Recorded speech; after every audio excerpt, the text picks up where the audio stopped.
Hello students, welcome to my channel True dreamers.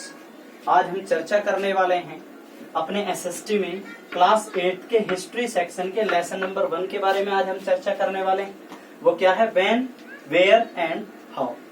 When, where and how, इसके बारे में हम चर्चा करने वाले हैं। सबसे पहले मैं आपको बता दूं, अब आप जब इस वीडियो को देखेंगे, जब आप ये लेसन को पढ़ेंगे, फर्स्ट ऑफ ऑल आप सभी के पास आपकी बुक होनी चाहिए, क्योंकि मैं समझा रहा हूं लेकिन जो मटेरियल है वो आपको बुक से पढ़ना पड़ेगा। Okay, as we are not meeting nowadays, school is not been opening as per the schedule due to the corona virus और कोविड-19, so this must been rooted. जब भी आप मेरा लेक्चर देखें तो आपके पास बुक होनी चाहिए। फर्स्ट ऑफ ऑल बुक होगी, मैं समझा रहा हूं, आप उसे साथ के साथ पढ़िए, चीजें बिल्कुल क्लियर होंगी। अगर क्लियर नहीं है तो मैसेज छोड़िए, I will make that clear. Okay, चलिए, बुक हो आपके पास। Sorry, history lesson 1 when, where and how के बारे में हम चर्चा करने वाले हैं। और इस लेसन में हम चर्चा करेंगे मॉडर्न इंडियन हिस्ट्री के बारे में। मॉडर्न इंडियन हिस्ट्री के बारे में ये एक लेसन का आउटलाइन है, पूरे लेसन का ब्लूप्रिंट है कि हम लोग इस लेसन में आखिरकार पढ़ने क्या वाले हैं। पढ़ना हमने क्या, what we are going to learn, what we are going to read in this lesson, this is the blueprint of the lesson. Okay, first of all जो सबसे फर्स्ट टॉपिक हम पढ़ेंगे, क्या पढ़ेंगे, that is the periodization by James Mill. James Mill एक British thinker और historians थे, जिन्होंने 1817 में अपनी एक बुक लिखी, द ब्रिटिश इंडिया। उसमें उन्होंने इंडिया को पीरियडाइज किया।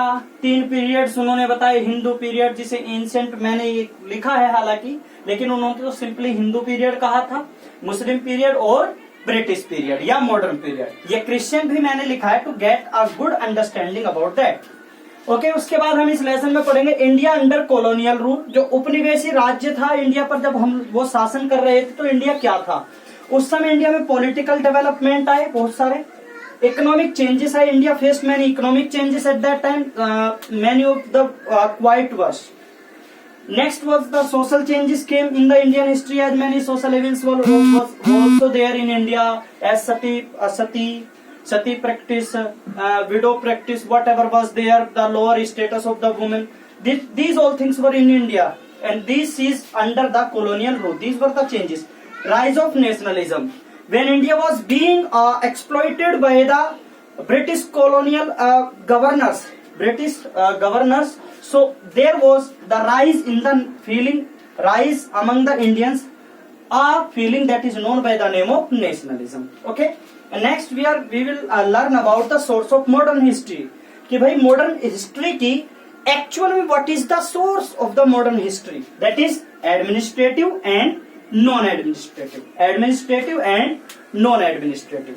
सो it is the blueprint of the whole lesson. Okay, इसी के अकॉर्डिंग हम लोग चर्चा करेंगे। सबसे पहले हम चर्चा करने वाले हैं पीरियडाइजेशन बाय जेम्स मिल। आज हम इसी के बारे में चर्चा करेंगे। So let me rough this all matter. Okay, periodisation by James Mill. James मिल ने इंडियन हिस्ट्री को पीरियडाइज्ड किया था 3 सेगमेंट में। एक्चुअल इंडिया भी 3 सेगमेंट में ही पीरियडाइज्ड है। पहला है एंशिएंट, मेडिवल और मॉडर्न, ये हम पढ़ते हैं। लेकिन जेम्स मिल ने कुछ अलग कहा था। जेम्स मिल ने कुछ अलग कहा था, वो अलग क्या था उसके बारे में मैं आपको चर्चा करने वाले हैं। अब हम लोग बातें करेंगे उसके बारे में कि जेम्स मिल ने कहा क्या था आखिरकार। 19th सेंचुरी में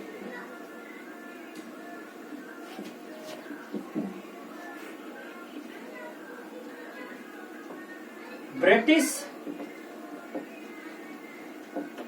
historians started to write about India, and in the 18th century India में ब्रिटिश आए थे, अर्ली 18th सेंचुरी। जब ये लोग 19th सेंचुरी में इन्होंने लिखना यहाँ पर शुरू किया, 18th सेंचुरी में ये आए थे, तो उससे जो पहले का टाइम था, so it means they had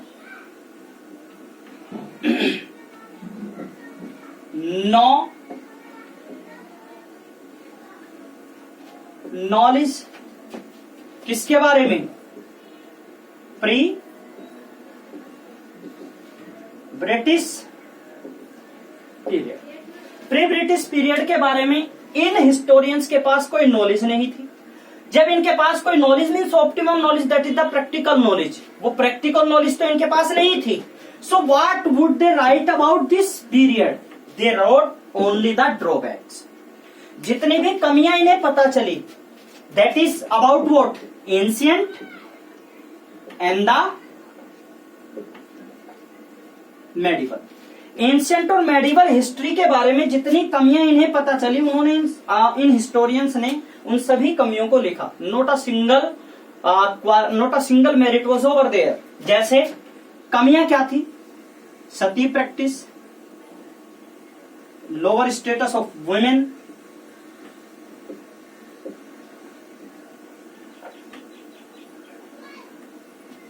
और भी कई सारी बुराइयां थी, lower status of women, poverty, caste system, untouchability. तो इन सभी के बारे में इन्होंने लिखा। बेसिकली इन्होंने किसके बारे में लिखा था?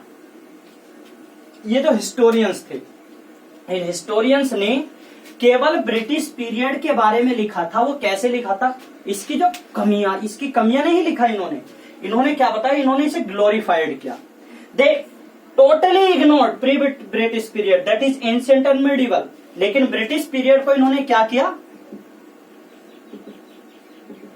ग्लोरीफाइड।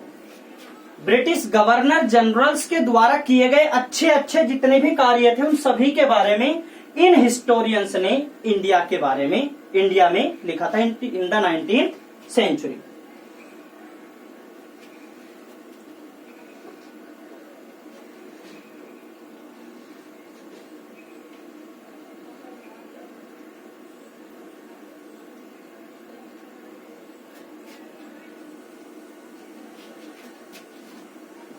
चलिए